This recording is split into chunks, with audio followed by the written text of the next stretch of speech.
तीन रंग का ध्वज है और बीच में धम्म चक्र है। सबसे ऊपर त्याग का रंग है, कर्म का रंग है। भक्ति, ज्ञान और कर्म की त्रिवेणी का प्रतीक केसरिया, क्योंकि यही तीन बातें आगे सारी बातों का कारण बनती है। उद्यम करना पड़ता है, कर्म करना पड़ता है और ज्ञान पूर्वक करना पड़ता है। बिना सोचे समझे किया हुआ काम ये फल नहीं देता, उल्टा संकट लाता है। बिना ज्ञान के कर्म विक्षिप्त कर्म यानी पागल का कर्म हो जाता है। भात बना के खाना है तो बिना सोचे समझे इतना सोच लिया केवल कि आग है, पानी है और चावल है तो भात बनेगा। तो एक मुट्ठी भर भात खा लिया, ग्लास भर पानी पी के धूप में खड़े रहे तो पेट में भात नहीं बनता। उसकी एक पद्धति है, उसका ज्ञान होना चाहिए। ऐसा सोच समझ के ज्ञान पूर्वक किए जाने वाला कर्म और जिसमें भक्ति हो, समर्पण हो। कड़ी धूप में हम होटल में जाते हैं, खाना पीना कुछ नहीं है, भोजन आया लेकिन प्यास लगी है, पानी पी के बाहर जाना है।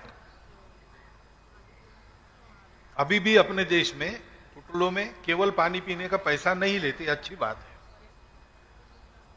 परंतु हम जाकर अगर केवल पानी पी के निकले तो वेटर हमको ऐसी तुच्छता की नजर से देखता है और बाहर जाते समय गल्ले वाले को बोलता है, खाया पिया कुछ नहीं, खाली पानी पी के जा रहा है, जाने दो।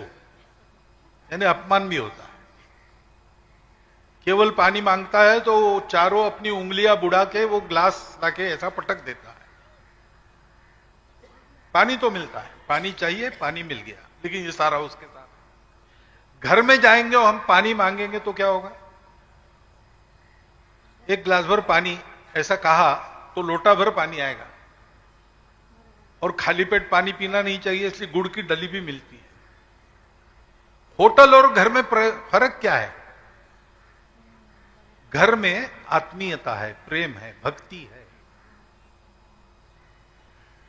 भक्ति पूर्वक, ज्ञान पूर्वक जो कर्म होता है वो अच्छे फल देता है। ऐसा कर्मयोग और उस भक्ति के कारण सर्वस्व समर्पण की प्रेरणा देने वाला रंग पहला रंग है। ऐसा अगर जीवन जीते हैं तो अपना जीवन शुद्ध होता है, निर्मल होता है। अपने करने में प्रत्यक्ष भगवंत अवतरित होता है। हृदयस्थ झाला नारायण प्रेरणा केली, ये वाक्य हमने सुना है। लेकिन निस्वार्थ बुद्धि से त्याग पूर्वक सोच समझकर परहित का कर्म करने वालों का जीवन ऐसा बनता है, ये बाकी भी लोग देखते हैं, उसको भी प्रतीति आती। उस शुचिता का रंग सफेद रंग बीच में है और ऐसा करने का फल मिलता है समृद्धि। तो समृद्धि का रंग हरा है। हिरण्यवर्णाम हरिणीम सुवर्ण रजतस्रा श्री सूक्त कहते हैं, उसमें वर्णन है, उसमें लक्ष्मी के रंगों में हरा रंग ऐसा बोलता है। अपने देश की और दुनिया की सर्व प्रकार की समृद्धि की साधना करने के लिए शुद्धशील बनकर, शुद्ध चरित्र बनकर